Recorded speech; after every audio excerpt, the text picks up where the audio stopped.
good.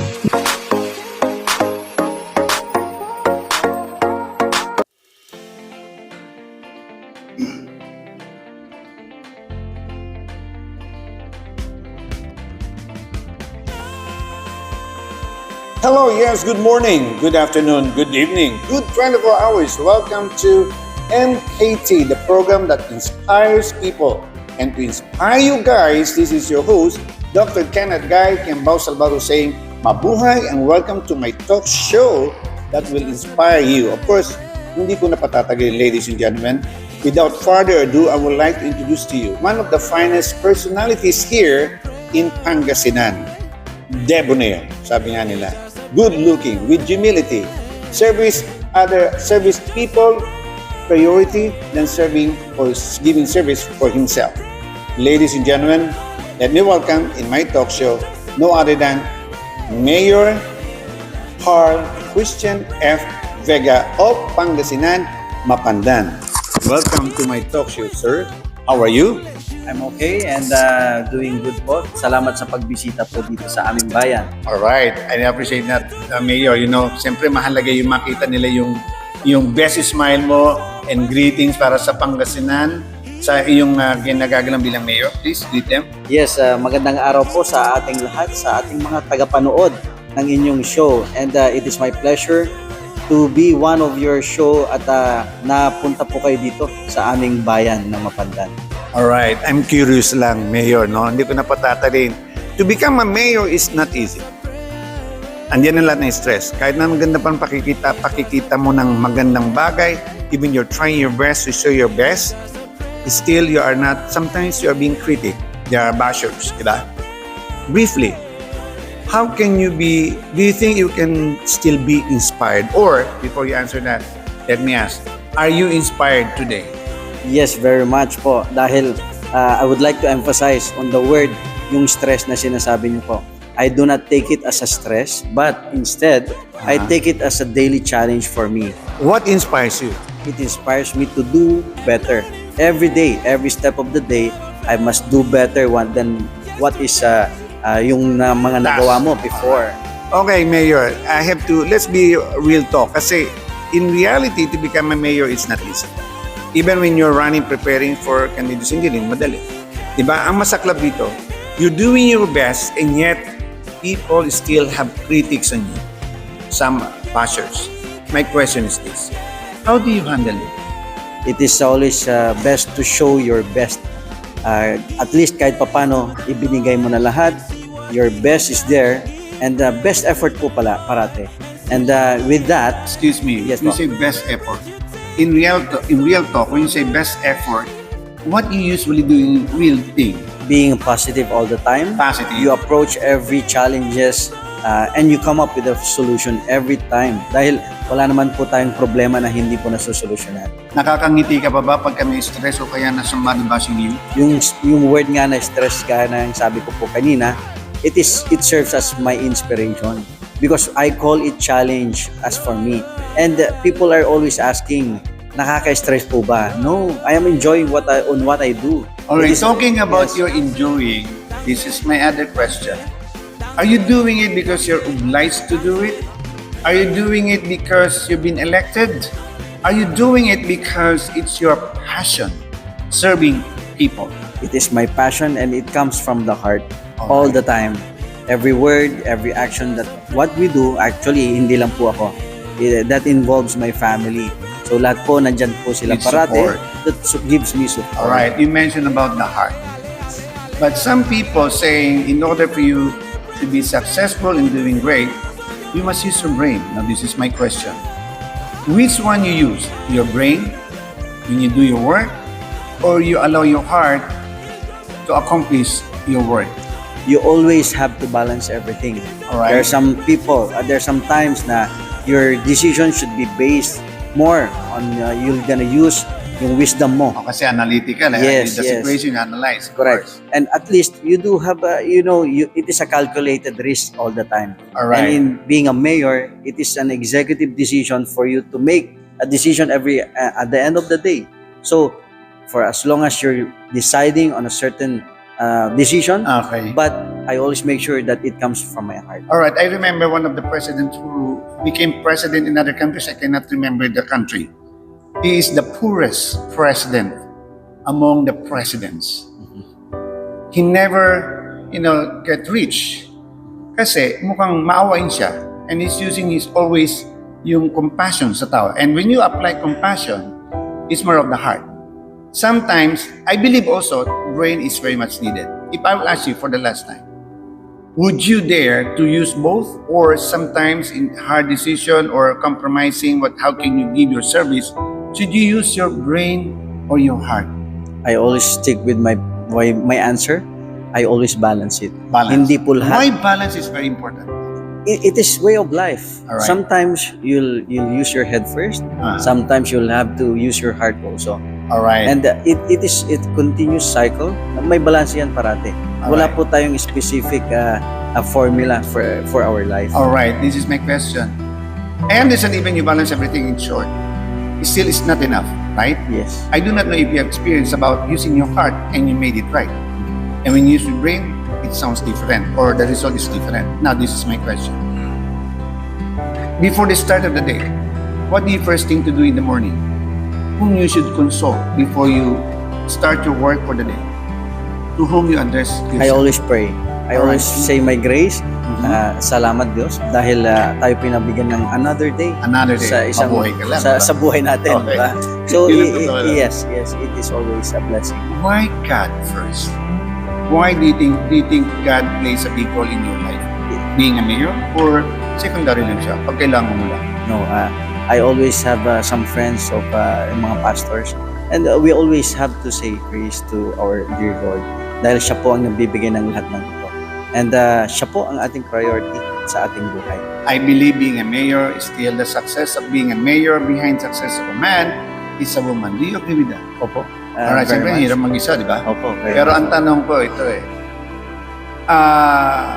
nag-mayor kayo first time?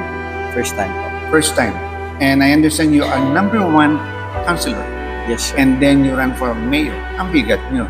Ibig sabihin, do you think it is part of your are you destined to become a mayor?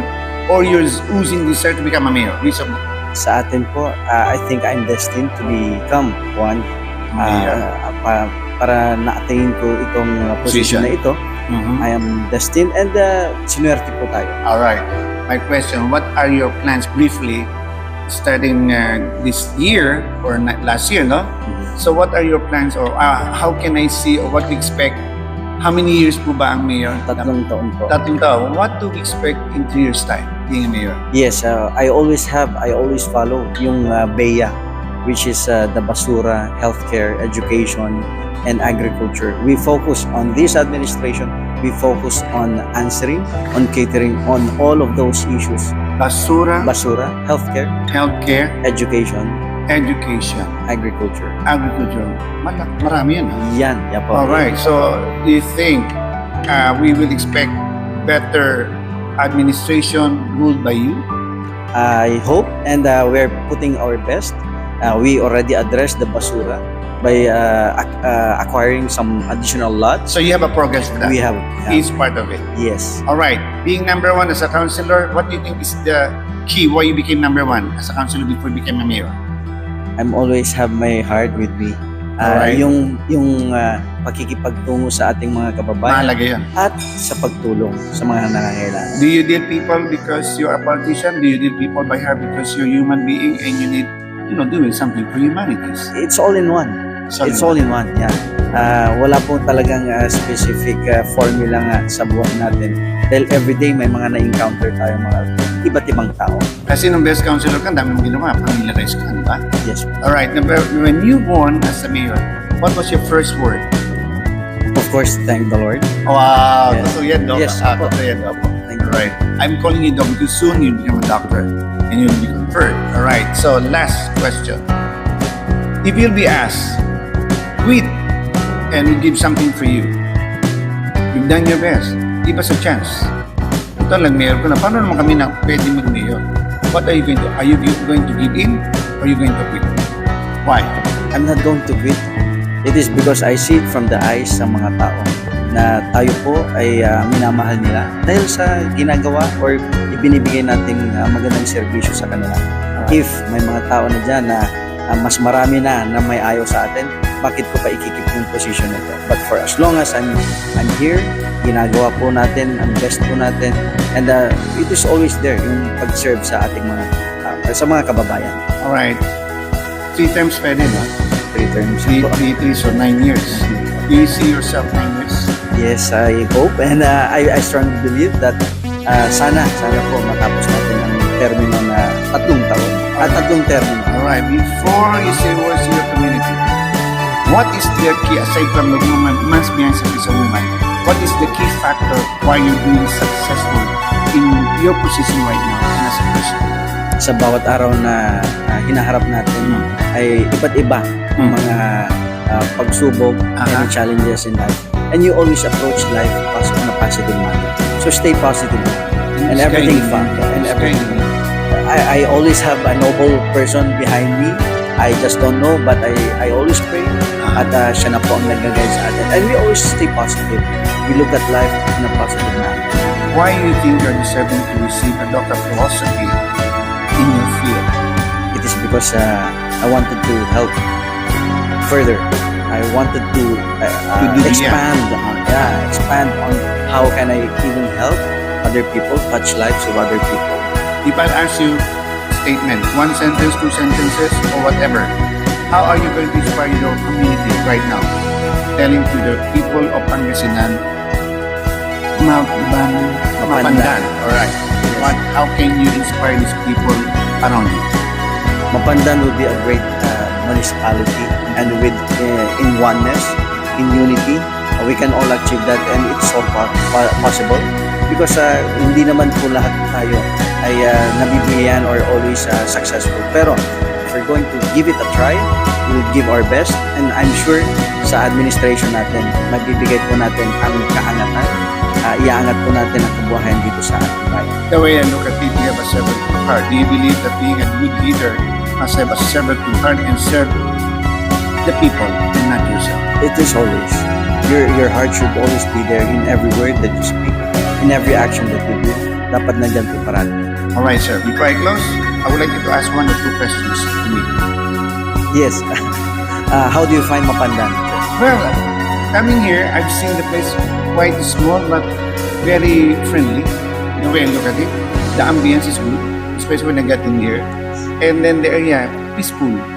I'm getting curious, why it's so peaceful? I have no idea about Yes, Mapandan. we only have 15 barangays.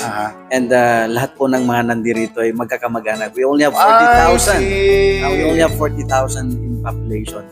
And ang roots niyan is magkakamag-anak din lahat. Magkakamag-anak lang. So congratulations for that. Parang wala masyadong question dun. Yes. Okay, second question. I find Mapandan peaceful. Second question. Maybe 10 years from now, ano pong makikita niyo po dito sa... Well, Mapandan? Yes, by only visiting. Well, basically, the way I look at the way you answer my question, it says a good future here. And they have voted the right person. And I believe you are destined to be. And not only become mayor, congressman, senator, someday, we do not know. There is a saying, when you're faithful in small things, God will entrust you to a bigger thing. Do you believe in that? I believe. Do you see yourself from mayor to congressman to senator? But for now, yes. But for now, we'll finish the 3 terms. Masaya na po ako doon. At sa terminong yan, I'll make sure na ang Mapandan would be great. Are you willing to sacrifice your salary to help the Mapandan people? Or you keep your salary for yourself for you to survive? Kahit ano man yan, alam na ng mga kababayan ko yan. Talagang you all out para sinasabi, sana all. Alright, thank you very much. Mayor Karl Christian. Naiba, bakit Christopher yun, ba?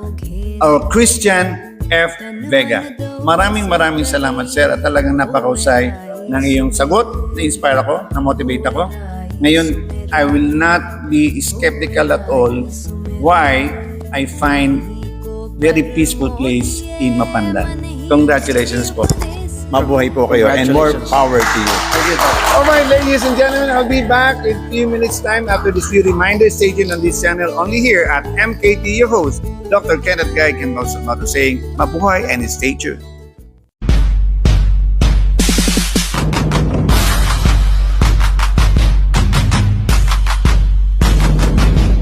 good.